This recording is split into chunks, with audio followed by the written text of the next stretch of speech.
라디오 땡땡 기도입니다. 오늘 날마다 주기로 큐티 본문은 디모데전서 1장 12절에서 20절 말씀입니다. 디모데전서 1장 12절에서 20절 말씀. 먼저 사도 바울의 신앙 간증을 우리가 보게 됩니다. 어제는 사도 바울이 거짓된 교리를 분별하고 바른 교훈을 따라 살라는 말씀을 주었습니다. 오늘은 그 바른 교훈이 자신의 삶을 어떻게 변화시켰는지를 간증하고 있습니다. 먼저 바울은 그리스도를 만나기 전에 어떤 사람이었습니까? 13절 상반절 말씀, 내가 전에는 비방자요 박해자요 폭행자였으나, 비방자란 자기 입으로 하나님의 명예를 더럽히는 자를 말합니다. 핍박자란 수단과 방법을 가리지 않고 복음을 방해하는 자입니다. 폭행자는 자신이 직접 타인을 폭행함으로 복음을 방해하는 자를 의미합니다. 바울은 하나님을 대적했습니다. 바울은 하나님의 사람들을 대적했습니다. 그런데 그가 과거에 그렇게 행동했던 이유가 있습니다. 13절 하반절 말씀, 내가 믿지 아니할 때에 알지 못하고 행하였습니다. 그가 이렇게 산 이유는 믿지 않아서였습니다. 성령께서 이 세상에 오셔서 세상 사람들에게 죄의 문제를 깨닫게 하시는데, 근데 사람들이 죄를 깨닫지 않았습니다. 예수를 믿지 않는 불신이 죄 중에 가장 큰 죄입니다. 성령께서 우리 마음속에 임하셔서 나를 깨우쳐 주시기 전까지는 그 죄를 깨달을 수가 없습니다. 우리가 하나님을 떠나 그분을 믿지 않던 게 죄 중에 가장 무서운 죄였음을 깨닫는 순간, 그때부터 우리에게 구원의 희망이 생기게 됩니다. 바울이 그리스도를 믿지 않던 자리에 있었기 때문에 자인이 그는 비방자요 핍박자요 폭행자의 삶을 살 수밖에 없었습니다. 그러면 여러분, 바울의 구원은 어떻게 이루어졌습니까? 13절 14절 말씀, 내가 전에는 비방자요 박해자요 폭행자였으나 도리어 긍휼을 입은 것은 내가 믿지 못할 때에 알지 못하고 행하였습니다. 우리 주의 은혜가 그리스도 예수 안에 있는 믿음과 사랑과 함께 넘치도록 풍성하였도다. 사도 바울의 구원과 관련해서 13절에 나타난 중요한 단어는 긍휼이라는 단어입니다. 바울이 구원받은 것은 하나님의 긍휼 때문이었습니다. 14절에서는 어떤 단어가 중요합니까? 은혜입니다. 사도 바울의 모든 서신서에서 그가 감격스럽게 사용했던 긍휼, 은혜라는 단어를 우리는 여기서 발견할 수 있습니다. 긍휼이 무엇입니까? 쉽게 말하면 저주를 받아 마땅한 어떤 사람을 불쌍히 여겨 그 저주 내리지 않는 것, 그게 바로 긍휼입니다. 성경이 하나님의 속성을 표현할 때 자주 설명하는 내용이 하나님은 긍휼이 풍성하다는 사실입니다. 우리가 하나님 앞에 선다면 누가 어렵다 할 수 있겠습니까? 그런데 주님께서 그런 우리를 긍휼히 여겨주셨습니다. 그러면 은혜는 무엇입니까? 은혜란 받을 자격이 없는 사람에게 베풀어지는 일방적인 선물입니다. 우리는 저주를 받아 마땅한 사람들이었습니다. 그러나 주님께서 우리를 불쌍히 여기셔서 이 저주를 거두시고 대신에 하나님의 사랑과 하나님의 구원을 베풀어 주셨습니다. 우리는 그런 걸 받을 만한 자격이 전혀 없었습니다. 그럼에도 불구하고 하나님이 베풀어 주신 것이 은혜입니다. 그래서 바울은 에베소서 2장에서 이렇게 고백했습니다. 내가 그 은혜를 인하여 믿음으로 말미암아 구원을 얻었나니 이것이 너에게서 난 것이 아니요 하나님의 선물이라. 행위에서 난 것이 아니니 이는 누구든지 자랑하지 못하게 하려 함이니라. 그러면 바울은 그리스도를 만나 변화된 이후에 어떤 삶을 살았습니까? 바울은 먼저 믿음의 사람이 되었습니다. 14절을 보면 믿음이 넘치도록 풍성했다고 고백합니다. 바울에게서 이 믿음이란 단어가 주는 의미는 감격스러운 것이었습니다. 바울은 지금까지 그리스도를 믿지 않는 자리에 있었습니다. 그런데 바울은 이제 구원을 받았고 그리고 그리스도를 믿는 믿음 안으로 들어온 것입니다. 어떤 경우에도 흔들리지 않는 단단한 믿음의 소유자가 된 것입니다. 그리고 바울은 사랑의 사람이 되었습니다. 역시 14절을 보면 믿음이란 단어와 함께 사랑이라는 단어가 기록되어 있습니다.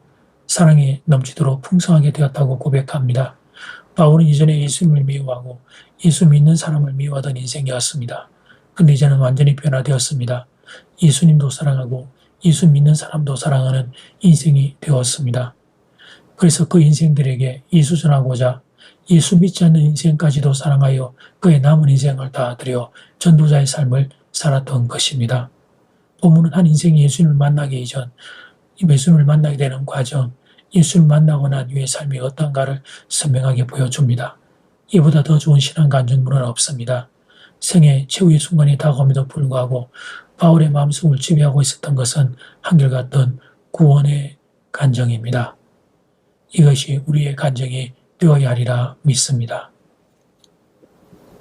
이제 첫 번째 기도 시간입니다.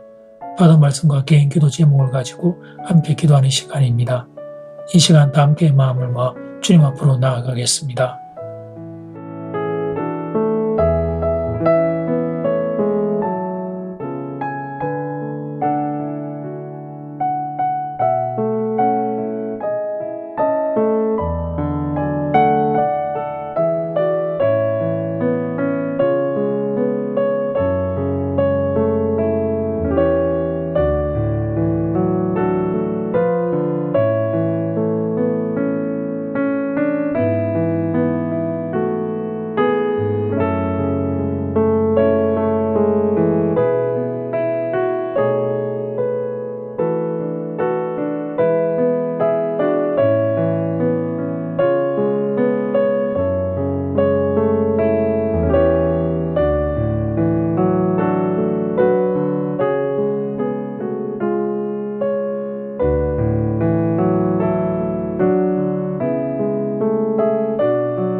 이제 두 번째 기도 시간입니다.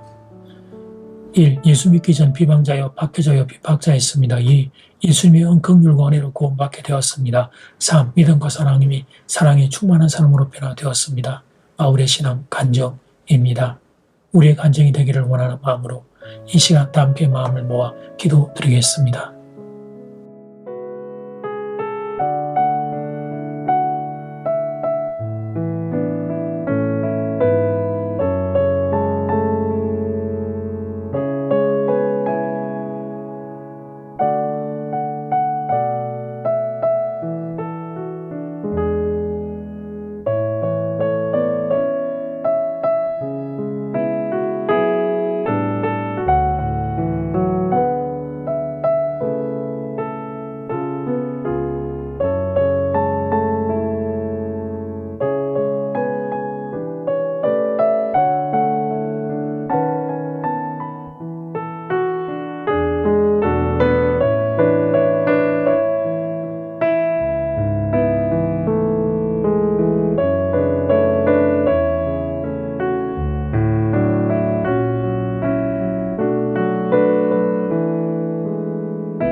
예수님 오늘 본문을 통해 사도 바울의 신앙 간증을 봅니다. 주님을 믿기 전에는 비방자요 박해자요 핍박자였던 그가 예수의 긍휼과 은혜로 구원받아 믿음과 사랑이 충만한 사람으로 변화된 간증이었습니다. 하나님, 나의 간증이 동일한 간증이 되기를 원하고 모두가 이 간증하는 하나님의 자리에 설 수 있게 은혜 베풀어 주시옵소서. 예수님 이름으로 기도드립니다. 아멘. 이제는 각자 개인적으로 기도하시면 되겠습니다. 평안한 밤 되십시오.